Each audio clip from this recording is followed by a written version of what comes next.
Տիկին Դալաքյան Լավրովն է պաշտոնական այցով Երևանում, նախ ընդհանուր առմամբ ինչպես կգնահատեք այցը եւ ինչ տպավորություններ եք ստացել նաեւ իր այսօրվա ելույթներից, եթե հասցրել եք նայել, հետևել։ Ես 2-3 նախադասություն լսեցի ճիշտն ասած, Կոսովոյի նախադեպի հետ կապված Ղրիմից էր խոսում, այնպիսի տպավորություն է, որ Ռուսաստանի արտգործնախարարը, քանի որ տեղ չունեն գնալու, իրենք իզոլացված են աշխարհում, օգտագործում է հայկական հարթակը եւ դա շատ տգեղ է, իր կեղծ նարատիվները առաջ տանելու նպատակով 2-3 նախադասությամբ կոտրենք իր խոսքերը, նա խոսեց Կոսովոյի նախադեպի մասին 1244 բանաձևի, դա պրոյեկցիա անելով Ղրիմում տեղի ունեցող իրադարձությունների վրա զավեշտ տալի է, որ եկել են Հայաստան, հայկական հարթակում, որտեղ կա Լեռնային Ղարաբաղի խնդիր, եւ իրենց նախագահան Ռուսաստանի առաջինն է ասում, որ Լեռնային Ղարաբաղը միշտ էլ եղել է պատմականորեն եւ միջազգային տեսանկյունից Ադրբեջանի մաս, իդեպ հատուկ ընդդիմության համար հեսա որ կասեն Փաշինյանն է ճանաչել, մինչև Փաշինյանի ճանաչելը, մինչև Խովայևի այցի տապալումը, մինչև Պրահայի համաձայնագիրը Հայաստանի Հանրապետության իշխանությունները համաձայնվել էին հետաձգել, իդեպ սա սպեկուլյացիա է անընդհատ Լեռնային Ղարաբաղի կարգավիճակի հարցը, բայց երբ Ադրբեջանը հարձակվեց արդեն Հայաստանի վրա ջերմուկի ուղղությամբ եւ ՀԱՊԿ Ռուսաստանը որևէ արձագանք չտվեցին, Հայաստանը գնաց Պրահա եւ այդ քայլերը կատարեց։ Իսկ այն, որ Կոսովոն եւ Ղրիմը ընդհանրապես իրարից հեռու են, որտեղ այնտեղ էթնիկ զտում չի եղել։ Տեսեք ինչ տեղի ունեցավ, երբ հեղափոխություն եղավ Ուկրաինայում, Ռուսաստանում պարզեցին, որ ռուսներին նեղում են Ուկրաինայում։ Եթե այդպես է, լավ, երբ որ դուք պատերազմը սկսեցիք, ինչու Ուկրաինայում ապրող ռուսները բազմաթիվ, օրինակ չդուրս եկան փողոց եւ ծաղիկներով չդիմավորեցին օրինակ Ռուսաստանի ղեկավարին։ Տարօրինակ է, չէ՞, իրենց ճնշում էին, բայց իրենք էլի կանգնած են Զելենսկու, ռուսները Ուկրաինայի կողքին։ Այսինքն Կոսովոյի տարբերակը նախադեպը էթնիկ զտում էր իրականում, այնտեղ տասնյակ հազարավոր զոհեր կային Միլոշևիչի գործունեությունը եւ դա շատ նման է Ալիևի քաղաքականությանը Լեռնային Ղարաբաղում։ Բայց Լավրովը չի տեսնում Ալիևը ինչ է կատարել, չի ասում, որ դա էթնիկ զտում է։ Ասում է, որ դա հակաահաբեկչական գործողություն է, բայց եկել է հայկական հարթակներում կեղծ, այսպես հավասարության նշան է դնում Կոսովոյի, Ղրիմի կամ այդ 4 շրջանների հետ կապված։ Մեկը լինի հարցնի, բա եթե Կոսովոն ճիշտ էր եւ դու մեջբերում ես այդ բանազը, ինչի՞ չեք ճանաչել Կոսովոն։ Բացի այդ արևմուտքը Կոսովոն չի միացրել իրենց, իսկ դուք ասում եք ինքնորոշման իրավունք է եւ տարածքները միացնում եք Ռուսաստանին եւ Աբխազիան, Օսետիան եւ հիմա էլ Ուկրաինան։ Այսինքն ցավալի է, ես իհարկե չլսեցի Արադ Միրզոյանի պատասխանը չհասցրեցի, կարծում եմ չի հնչի որևէ պատասխան, բայց իրենք պետք է հասկանան, որ հայկական հարթակներում կեղծ օրակարգներ տանել, առավել եւս չհարգելով Լեռնային Ղարաբաղի ժողովրդի ինքնորոշման իրավունքը, դա չի ստացվի իրենց մոտ։ Տիկին Դալաքյան, այն նշեցիք, որ Սերգեյ Լավրովը այստեղ պարտադիր կխոսի նոյեմբերի 9-ի համաձայնագրից, բայց իրենց համար կարևոր կետերից, այսպես ասած, եթե վերանանք իրենց համար կարևոր կետերից, ինչ է տալու Լավրովի այցելությունը մեզ Հայաստանին եւ ընդհանուր առմամբ շատ են հակադրում հայ-ռուսական հարաբերությունները արևմուտքի հետ հարաբերություններին, այլ նաեւ այդ խոսույթը կա, որ մի կողմից Եվրամիություն են գնում, մյուս կողմից Լավրովն է այցելում Հայաստան։ Արդյոք իմաստ ունի հակադրելը եւ արդյոք Լավրովի այցը որոշակիորեն կարող է չընկալվել արևմուտքում։ Գիտեք, եթե խոսում ենք որպես դիվանագետ, որպես ԱԳՆ-ում փորձ ունեցող անձ, պետք է հագիտակցել, որ երկկողմ հարաբերություններում դու չես կարող ասել, ես արգելում եմ դու գաս Հայաստանը։ Ինչ պիտի աներ Հայաստանը։ Այո, մենք բոլորս քննադատում ենք Ռուսաստանի քաղաքականությունը եւ Ուկրաինայում, ես ակտիվորեն, եւ Հայաստանի հետ կապված, եւ Արցախի հետ կապված, բայց մենք չենք կարող դռները փակել, այսպես ասած, եւ ասել Հայաստան չգաս։ Մենք դեռ թղթի վրա դաշնակից ենք համարվում, դեռ ԵՏՄ անդամ ենք, դեռ ՀԱՊԿ անդամ ենք, երբ որ Նիկոլ Փաշինյանը այդ քայլերը կկատարի, դրա մասին առանձին կարող ենք խոսել ինչու չի կատարում կամ երբ կկարողանա կամ ինչի է սպասում միջազգային արձագանքին, միջազգային ասպարեզի զարգացումներին, բայց մենք չենք կարող դիվանագիտական մակարդակով արգելել Լավրովին այցելել Հայաստան։ Այստեղ այլ խնդիր կա, երբ որ նա այցելում է, պետք է չթողնել, էլի եմ ասում, որպեսզի Հայաստանը օգտագործի հարթակ իր կներեք կեղծ եւ տգետ ուրեմն քաղաքականության համար միջազգային ասպարեզում, երբ որ խոսում է ինքնորոշման իրավունքից, մենք էլ պետք է խոսենք ինքնորոշման իրավունքից։ Կարևոր չի, գիտեք, մենք այո ասում ենք, որ Արցախի ինքնորոշման իրավունքը մեզ հետ կապ չունի, մեր արտաքին օրակարգի, դա Լեռնային Ղարաբաղի ժողովրդի որոշելիք հարցն է, բայց կարելի է պատասխանել այդ ժամանակ, որ հուսով եմ դուք ինքնորոշման իրավունքը հարգում եք բոլոր տեղերում, այսպես հասկացնելով, անպայման չի նույնիսկ Արցախ բառը ասել, պետք է այդ քաղաքականությունը տանել, որ Լավրովը խոսելուց առաջ մտածի արդյոք ինքը ինչ իրավիճակում կհայտնվի։ Երկրորդը Հայաստանը պիտի Ռուսաստանի առջև դնի պահանջներ, ասի, որ ինչպես ասաց Միրզոյանը, կնճռոտ հարցերը չքննարկեն։ Հիմա երբեք դուք կատարելու ձեր պարտավորությունները, ադրբեջանցիներին երբեք հանելու մեր տարածքից։ Այդ Քոչարյանն ասում է մեր չի դիմել Ռուսաստանին, ո՞նց չի դիմել։ Հենց առաջինը Ռուսաստանին էր դիմել 97 թվականի երկում պայմանագրի հետ կապված, որ մեր տարածք էր ներխուժել, Ռուսաստանը ոչինչ չարեց։ Դրա մասին խոսել, որ դուք անընդհատ ձեր հեռուստաալիքներով պրոպագանդում եք, որ հայերին կվտարեք, եթե Հայաստան դուրս գա ԵՏՄ-ից։ Այսպիսի հարցեր պիտի բարձրացնել եւ դրանց լուծումը ստանալ, ոչ թե մի կողմից կամ փախ անել, չշփվել, կամ էլ մնալ նույն հարթակներում։ Այս միջին վիճակը ձեռնտու չի Հայաստանում։ Քոչարյանին հիշատակեցիք, այ Քոչարյանը ոչ թե ասում է, որ հապկին չենք դիմել, ասում է հապկին դիմել ենք, բայց մինչ այդ հապկի ողնաշար երկրի հետ, այն է Ռուսաստանի հետ հարաբերությունները փչացրել ենք։ Իդեպ նաև Քոչարյանը վերջին ասուլիսի ժամանակ նույնը պնդեց, ասաց, որ օրվա իշխանությունը շարունակում է Ռուսաստանի հետ հարաբերությունները փչացնել, այնինչ այսօր Արարատ Միրզոյանը հակառակի մասին էր հայտարարում, որ պատրաստ են բարելավել հարաբերությունները բոլոր ուղղություններով հնարավոր։ Նախ ընդհանուր առմամբ, եթե հետևել եք եւ լսել եք Քոչարյանի նաև հայտարարությունները, ինչի մասին էին դրանք եւ ինչ նպատակ էին հետապնդում։ Նա ասում է մենք Ռուսաստանին պիտի դիմեինք, ոչ թե հապկին։ Ես դրա համար եմ ասում, մենք Ռուսաստանին դիմել ենք։ Երկրորդը, ինչ վերաբերում է, որ Միրզոյանը ասել է շատ լավ հարաբերություններ են, դա Լավրովն էլ է ասել է պատմականորեն շատ բարձր մակարդակի հարաբերություններ են։ Ես ասացի կամ Լավրովը ստախոս է, կամ Քոչարյանը, թող իրենք իրար մեջ արդեն պարզ են։ Ինչ վերաբերում է ասուլիսին, ես չեմ հետևել անձամբ ասուլիսին, հետո արձագանքներից ես ստիպված իհարկե պիտի պատասխանեմ, որովհետև նոր ոչ մի բան չի ասել Ռոբերտ Քոչարյանը, կարելի է հին ասուլիսը նայել, էլի Հայաստանն է մեղավոր, Ռուսաստանը մեղավոր չի, Փաշինյանը այնքան վատն էր, որ Պուտինը մեզ չպաշտպանեց, այսինքն այս մարդու խոսույթը ինչի մասին է։ Նա Վլադիմիր Պուտինին անդադ նսեմացնում է։ Ստացվում է Վլադիմիր Պուտինը իր երկրի շահերը, անձնական շահերից չի կարողանում տարանջատել, նույնիսկ եթե մենք հավատում ենք, որ նա Փաշինյանին տանել չի կարողանում, այդ դեպքում հարց է առաջանում, ինչու է նրա մասին անընդհատ գովասանքով խոսում, ի տարբերություն նույն Զելենսկու կամ Սաակաշվիլիի, եւ ասում, որ նա դավաճան չի, դեպ դա պատասխանում էին Քոչարյանը, երբ որ նոյեմբերի 9-ից հետո այստեղ այդ կոչերը կային, որ Փաշինյանը դավաճան է, պետք է նրանից ազատվել, Պուտինը այդ հաղորդումը հենց այդ ժամանակ է նկարահանել, ասենք տարօրինակ է, որ գալիս ասում է ոչ դավաճան չի, դա Քոչարյանից էր ասում։ Այլ հարց է, որ Պուտինը իհարկե կցանկանա օգտագործի Քոչարյանը եւ նախկին իշխանությունների ֆենոմենը անկայունություն հրահրելու համար, բայց նա այստեղ նպատակ չունի Փաշինյանին փոխարինել մեկով, որը ընդհանրապես հեղինակություն չունի։ Այսինքն Ռոբերտ Քոչարյանը ցանկանում է Պուտինի աչքին անդադ բարձրանալ, այդ նկարները պատերին խփած ցույց տալ, որ ես շատ եմ սիրում քիմիական իմ ընկեր, Տրամպի տակտիկան է որդեգրել, իբրև թե լավ հարաբերություններ ունեն, բայց Վլադիմիր Պուտինը շատ լավ գիտի, որ Ռոբերտ Քոչարյանը միշտ տեղում է, երբ որ անհրաժեշտ լինի, կարող է դիմել նրա օգնությանը, երբ որ պետք լինի օրինակ Հայաստանի վրա բարթել ինչ-որ մի բան,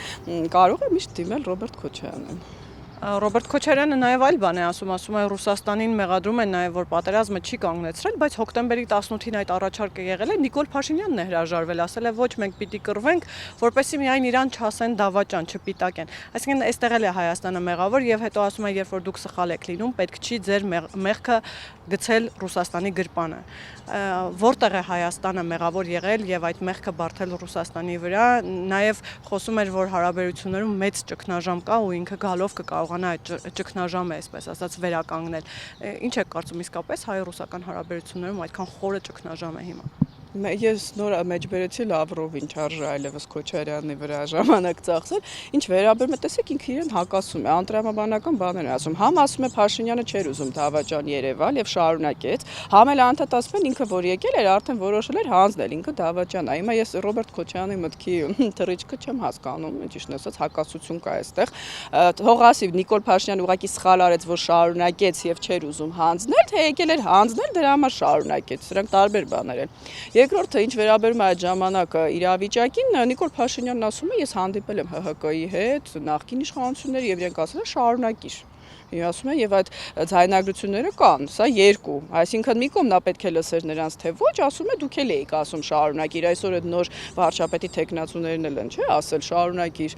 Հաջորդը, ինչ վերաբերում է իրավիճակին, կարծում եմ իհարկե Փաշինյանը դա պիտի ասի, քանի որ նա գիտակցել է, որ Ռուսաստանը չի կանգնեցնում են դրա համար, որպեսզի հայտնվի Լեռնային Ղարաբաղում, հետո Լեռնային Ղարաբաղը որպես մանրադրամ, ինչպես միշտ օգտագործի Ադրբեջանի հետ հարաբերություններում եւ ելի կոնֆլիկտ հրահրի Հայաստանի հետ, նա չի ցանկացել ռուսական ռուսաստանյան ներկայություն Արցախում եւ դրա համար շարունակել է պայքարը, գտնվելով նաեւ տեղեկատվական իր ասելով բլոկադայի մեջ, որ ասում էր օնիկ դու ինձ ասում ես մենք հասնում ենք Բաքու, կամ Արծուն Հովհաննիսյանի խոսքերը ես այդպես էլ չհասկացա իդեպ այդ ֆիգուրան, ես չեմ հասկանում, որ ասում էր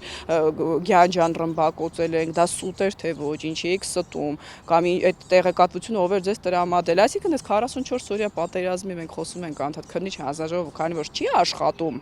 մեզ չի ասում ինչ է արել այնտեղ Սեյրան Օհանյանը, Շուշիում ինչ է արել Արտուր Վանեցյանը, մենք չենք կարող իմանալ Նիկոլ Փաշինյանը գիտակցել է, որ չի կարող կռվել եւ շարունակել է, թե իրեն հասել են կարող են կռվել եւ շարունակել է, եթե երկրորդ տարբերակն է, այդ մարդիկ պիտի պատասխան տան, բայց քանի որ Փաշինյանը, ինչպես նաեւ Քոչարյանի հետ կապված արդարադատություն չի վերականգնում, մեզ էլ չի կարողանում վերջապես փաստեր տրամադրել, թե ով է իրեն սխալ զեկուցել, այսպիսի սպեկուլյացիաներ են առաջանում։ Հայ-ռուսական հարաբերությունների համատեքստում ցանկանում եմ ընդգծել եւս մեկ հայտարարություն, որ արել է Քոչարյանը, ասում է իր պաշտոնավարման տարիներին բոլոր պայմանավորվածությունները 100%-ով կատարվել են, թե ռուսական կողմից, թե հայկական կողմից։ Ասում է չի հասկանում ինչ սև կատու է անցել, այսինքն ինչու 2023 թվականից հետո հատկապես Ռուսաստանին մեղադրում են, որ իր պարտականությունները չի կատարում հապկի մասով, անվտանգային մասով, ասում է իմ պաշտոնավարման տարիներին ամեն ինչ 100%-ով կատարվում էր։ Հիմա ինչու՞մն է խնդիրը։ Ես արդեն չգիտեմ հումորով պատասխանեմ, թե լուրջ։ Այս մարդը միջազգային քաղաքականությունից տեղյակ չի։ Իրան թվում է Հայաստանը լուսնի վրա է, տենց մեզ վրա որևէ բան չի անդրադառնում։ Կրկնում ենք, մինչև 2008 թվականը Վլադիմիր Պուտինը ուներ շատ ջերմ հարաբերություններ Արևմուտքի հետ։ Խոսում էր նույնիսկ ՆԱՏՕ-ի անդամ դառնալու հնարավորության մասին։ 2008 թվականին Մյունխենյան ելույթից հետո Վլադիմիր Պուտինը ազդարարեց, որ ինքը գնում է արճակատման ՆԱՏՕ-ի հետ, հարձակվեց Վրաստանի վրա, տեղի ունեցան իրադարձությունները Ուկրաինայում, Ղրիմում, այսինքն Ռուսաստանի արտաքին քաղաքականության մեջ Թուրքիան եւ Ադրբեջանը եւ հիմա մենք տեսնում ենք դարձան շատ կարեւոր։ Եվ որպեսի կարողանա նրանց իր կողմը գրավել, նա Արցախյան ուրեմն պատերազմում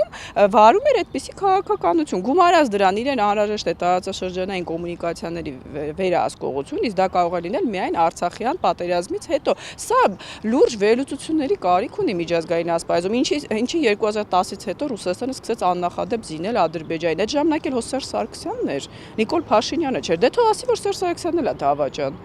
Ասել է, որ շատ հեշտությամբ 2018 թվականին իշխանությունը հանձնել է Նիկոլ Փաշինյանին, ես զանգել եմ, հարցրել եմ իրավիճակը կոնտրոլից դուրս է գալիս, ասել է չէ, իրավիճակը վերահսկողության տակ է։ Այսինքն ոչ ուղղակի ձևով էլի մեղադրել է Սերժ Սարգսյանին, բայց նաև չի բացառել, որ գաղափարական միասնություն կարող է լինել 2026 թվականին։ Այսինքն էլի հակասություն, գաղափարական միասնությունը է Գյումրիի նման մեկի հետ ով իշխանության ա բերել Նիկոլ Փաշինյանին, որը իրանց համար դավաճան է։ Կոնտրոլի տակ էր, այդ կոնտրոլի տակ եղած ժամանակ նամակ է իր գրում, ասում էր Փաշինյանը շատ լավ բան է արել, որ հեղափոխություն է արել մեթոդների մասին, Շարմազանովն էլ տենց հուզված կարդում էր, չէ՞, այս ինչ էիք ասում։ Այսինքն դու ուզում ես տենց հրեշտակ երևաս, որ դու Սերժ Սարգսյանի կողմն ես, գիտեք, այստեղ Ռոբերտ Քոչարյանը դեպ խորամանկում է, գավառական իհարկե միամտությամբ, ուզում է ասի, Սերժ Սարգսյանին հասկացնում է, որ դու ես բերել Փաշինյանին, ես քեզ զգուշացնում եմ, բայց երբ որ հետ են գնում եւ տեսնում ենք Ռոբերտ Քոչարյանի ցնծությունը Փաշինյանի իշխանության գալու ժամանակ, չգիտեմ ինչով էր պայմանավորված, մենք հասկանում ենք, որ մի կողմից Սերժ Սարգսյանն էր զանգում, մյուս կողմից նամակ էր գրում, որ դուր գա Նիկոլ Փաշինյանին, այնպես որ այս անձնավորության որևէ ասած քննադատության չի դիմանում։ Սերժ Սարգսյանը պատասխանել է Շարմազանովի շուրթերով, էլ ինչ ասենք։ Քանի որ վերջին շրջանում շատ է խոսվում կոռուպցիայի մասին, դատախազներ ազգային ժողովում եւ կրկին կարդաց Քոչարյանի անվերջանալի գույքի ցանկը ապօրինի, այս ֆոնին Քոչարյանը հայտարարեց, որ իրենք բնավ չեն գողացել, այդ փաստաթղթերով հիմնավորված է, իրենք տաղանդավոր են իր երեխաները եւ տաղանդավոր բիզնեսմեն են եղել, իսկ նույն օրվա իշխանության մասով ասում է իրենք կոռուպցիոն հանճարներ են։ Առաջին ես շատ վատ եմ վերաբերում Հայաստանի ներկայ իշխանությունների քաղաքականությանը արդարադատության ոլորտում, որովհետև մենք գլուխներս կախում ենք իրենց քաղաքականության պատճառով։ Մի հատ էլ էս մարդիկ ասում են մենք փաստաթղթով խելացի ենք, հետարքի է, մինչև նախագահ դառնալը խելացի չի եղել, գնացել ոչ խելացի նախագահ ենք ընտրել, ինչ բան, շակերտավոր ընտրել։ Ինչ վերաբերում է գույքերին, ես ասեմ այդ ցուցակը ամբողջական չի։ Եթե Ռոբերտ Քոչարյանին թվում է, որ մարդիկ տեղեկատվություն չունեն, ես ասեմ 2018 թվականին անմիջապես հեղափոխությունից հետո առաջին փոխվարչապետ Արադ Միրզոյանը ասաց, որ օֆշորներում գումարներ կա։ Մենք խոսել ենք ՄԱԿ-ի կոռուպցիայի կանխարգելման հանրահաշվի հետ եւ իրենք ասել են մենք դες կաջակցենք։ Ինչ է կատարվել այդ ուղղությամբ։ Միրզոյան Արարատը պիտի գա խոսի, Սրփուի Գալյանը հիմա նախարարը խոսում էր, որ մենք միջազգային գործընկերների հետ ենք քննարկում։ Եկեք ասեք, չի տալիս Ամերիկան այդ տեղեկատվությունը չի տալիս է։ Ես ձեզ վստահեցնում եմ, եթե դուք դիմեք կտա, ուրեմն ասենք, որ ուղղակի Քոչարյանի դեմքը օգտագործվում է քաղաքական դիվիդենտներ շահելու նպատակով։ Ինչ վերաբերում է հիմա քննարկում են 3 միլիարդ չի 100 միլիոն, այս ինչ է նշանակում, այսինքն մի քիչ շատ են գողացել, չէ մի քիչ քիչ։ Եթե ասեմ 100 միլիոն չի, նորից եմ կրկնում, եթե տեղեկատվություն չունի Հայաստանի Հանրապետության իշխանությունը, մարդկանց թող դիմի, որոնք տարիներ շարունակ զբաղվել են դրանով եւ գիտեն իրենք ինչ ունեն, եւ իրենք էլ չեն կարող ապացուցել, որ դա ձեռք են բերել աշխատավարձով նախագահի, որ Ռոբերտ Քոչարյանի որդին մասնակցել է տենդերների եւ շահել է տենդերները, օրինական, իդեպ մինչեւ հիմա էլ մասնակցում եւ ԿՊ-ից Սոնա Ղազարյանը կարծեմ գալիս է մի հատ հպարտանում, ասում է իրանք հիմա էլ են տենդեր շահում։ Շատ ուրախ եմ ձեզ համար, այսինքն հարստացնում եք մեկին ու մեղադրում եք Հայաստանը թալանելու եւ վաճառելու մեջ։ Քոչարյանի հայտարարությունների ամենահատկանշական մասն այն է, որ ասում է ես համոզմունք ունեմ, որ Հայաստանի ամենահարուստ մարդը Նիկոլ Փաշինյանն է։ Ես այդ ցանկում 15-րդ տեղն եմ ու իր բառերով ասած դաժե Աբիդն է։ Դե հիմա տենց աս։ Դե հիմա Նիկոլ Փաշինյանը պիտի ապացուցի։ Բա մեր խոսքը դրան է վերաբերում։ Այսօր այս քաղաքականության շնորհիվ հիմա իրենք կարող են ասել, հա Նիկոլը ավելի հարուստ է։ Նիկոլ Փաշինյանի ձեռքում է արդարադատությունը, իմ ձեռքում չի։ Ես ասել եմ, տվեք իշխանությունը մարդկանց, որոնք հասկանում են արդարադատությունը։ Միայն իմ մասին չի խոսքը, մենք փայլուն իրավաբաններ ունենք, որոնք շատ արագ կարող են պարզել շատ խելացի են, թե այդքան էլ խելացի չեն, այդտենց խելացիներն են Հայաստանում տուն չունեն։ Հետաքրքիր է, այսինքն եւ այս քաղաքականության շնորհիվ է, որ հիմա էլ ասում են Փաշինյանը կոռուպցիոներ է, այսինքն Նիկոլ Փաշինյանը իր անունը մաքրելու, ժողովրդի շրջանում իր վստահությունը վերականգնելու համար պիտի ոչ թե դատախազին էլի ուղարկի, որ այդ գույքերը կարդա 2 տարի մեջ, այլ ասի վերջապես ձեր աշխատանքը կատարեք, կամ էլ գա ասի արևմուտքը մեզ չի տալիս այդ ակտիվները, ես կասկածում եմ այդպիսի բան կա։ Եվ Տիկին Դալաքյան ամփոփելով, քանի որ Քոչարյանը պարբերաբար խոսեց նաև 2026 թվականի մասին ու նաև հնարավոր հավանական սցենարների մասին, այ ասաց, որ Գյումրու սցենարը չի բացառում, այսինքն հանուն ընդհանուր գաղափարի այստեղ կրկին այն է իշխանափոխության, որ Նիկոլ Փաշինյանը չգա իշխանության, ինքը կարող է գնալ կոալիցիայի որոշ ուժերի հետ, եւ այստեղ դուք արդյոք հավանական համարում եք այս սցենարը եւ որ Ռոբերտ Քոչարյանը խոսում է վերադառնալու մասին եւ հավակնում է նաեւ այդ տեղին։ Ես կարծում եմ նա մինչև կյանքի վերջել հավակնելու է, որովհետև մարդկա Սերժ Սարգսյանի բառերն է, որ իշխանություն շատ է սիրում, ինձ թվում է դա ինքը առաջին Ռոբերտ Քոչարյանի նկատի, չնայած ինքն էլ պակաս չի սիրում։ Ինչ վերաբերում է Նիկոլ Փաշինյանի ներողություն Գյումրիի հետ կապված իրադարձությունը, ես ձեզ հետ խոսել եմ, ասել եմ, որ Վարդան Ղուկասյանը շատ հարմար է Նիկոլ Փաշինյանին։ Հիշում եք, որ դուք այսինքն ինքը պարտվել է, այսինքն չի պարտվել։ Վարդան Ղուկասյանը որևէ քայլ չի արել Նիկոլ Փաշինյանի դեմ, հակառակը ասաց կգա կդիմավորեմ, սուբորդինացիա կպահեմ, այսինքն ով ասաց, որ ԿՊ-ին ձեռնտու չի այսպիսի քաղաքապետ, ամեն օր կարող են վրան ծիծաղալ իր արտահայտությունների դերներով եւ էլի ժողովրդին վախեցնել, ասել տեսնում եք, հեսա իրանք կգան, եկեք մեծ ձայն տվեք։ Այդ պարզունակ խաղն է։ Ինչ վերաբերում է Սերժ Սարգսյանը, ինչու միացավ դրա մասին ենք խոսել, որ նա ստիպված էր ըստ էության այդ քայլը կատարել, երբ բոլորը արդեն հարցակվել էին Քոչարյանի աջակիցներ իր վրա, որ այսինչ է սա անում թողնում ես, որ Փաշինյանը մնա իշխանության։ Սերժ Սարգսյանը իհարկե դիստանցավորվելով Մարտուն Գրիգորյանից, բայց մենք բոլորս գիտենք, թե որ նա է այդ ամեն ինչի հեղինակը, ասեց գնա միացի, բայց միանալն էլ այնպես էր, որ ավելի լավ էր չմիանար, հիշում եք Մարտուն Գրիգորյանի տեքստը։ Ինչ վերաբերում է 2026-ի, տեսեք, իրենց թելերը հիմնականում Ռուսաստանում են գտնվում, իհարկե Սերժ Սարգսյանը փորձում է այդտեղ էլ խաղալ, հաշվի առնելով այն, որ Սերժ Սարգսյանին իբր չեն վստահում ըստ Քոչարյանի մամուլի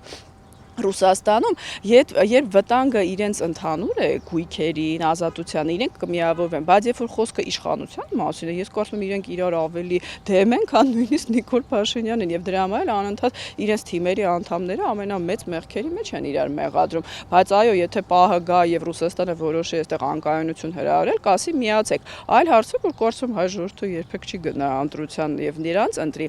բայց ավարտելով պետք է ասենք Հայաստանը փոքր երկիր է, ես դա միշտ կրկնում 20-30 հազար անց փողոց հանելով իրենք էլ ֆինանսական հսկայական լծակներ ունեն։ Կարելի է անընդհատ Հայաստանում անկայուն իրավիճակ վայել, այնպես որ իրենք իշխանության չեն գա, բայց վնասներ կարող են Հայաստանին։ Բայց ամեն դեպքում ինչ չեն կարողանում կիսել այս փուլում, այսինքն որ ասում եք իրենց մեջ հակասությունները ավելի մեծ է, քան Նիկոլ Փաշինյանի հետ, ինչ են կարողանում կիսել։ Իշխանությունը, տեսեք, ինչ էր ասում Քոչարյանի աջակիցները,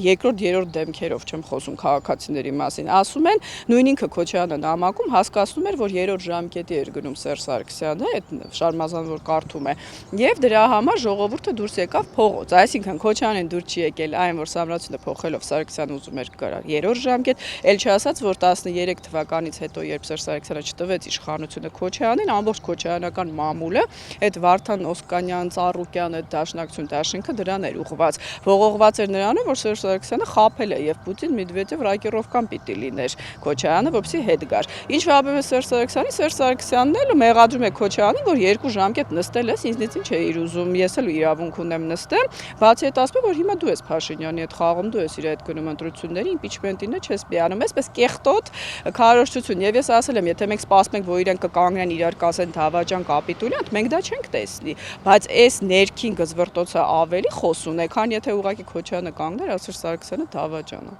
Ինչ սա շարունակվելու է այս իրավիճակը 26 թվականին ընթառաջ եւ ասացիք, որ իրենց թելերով կապված են Ռուսաստանի հետ։ Ռուսաստանի հետ թելերով կապված լինելը Քոչարյանին օգնում է, այս փուլում խանգարում է իր հայտարարությունները Պուտինին ուղղված այս գովերգանքը օգնելու է, խանգարելու է։ Այն երկու փաստ է, որ խանգարում է, նախ ժողովրդի աչքերում Ռուսաստանը վարկաբեկված է, եկեք պարզ ասենք եւ այնպես չի դա ուղակի բառերեն, մի քանի հարցումներ եղան Ռուսաստանին դաշնակից չէին արդեն համարում, սպառնալիք էին համարում եւ Լավրովն ու Զախարովան էլ ամեն օր տաքացնում են, չէ՞, այդ արտահայտությունները իրենց խոսքերով։ Ինչ վերաբերում է Վլադիմիր Պուտինի միջազգային հեղինակության, այն ժամանակ Վլադիմիր Պուտինը աշխարհում ամենահեղինակավոր լիդերներ, խոսում էին, որ նա խաղաղասեր է, լիբերալ է, հիմա Վլադիմիր Պուտինը տոքսիկ է, այնքան տոքսիկ է, որ լիդերներն նրա հետ չեն հանդիպում։ Այսինքն այս պահին Վլադիմիր Պուտինի հեղինակությունը հաջորդի աչքին եւ միջազգային ասպարեզում այնքան ցածր է, որ այո, ինչ որտեղ ճիշտ եք ասում, նրա աջակցությունը հակառակ էֆեկտն է ունենում Հայաստանում։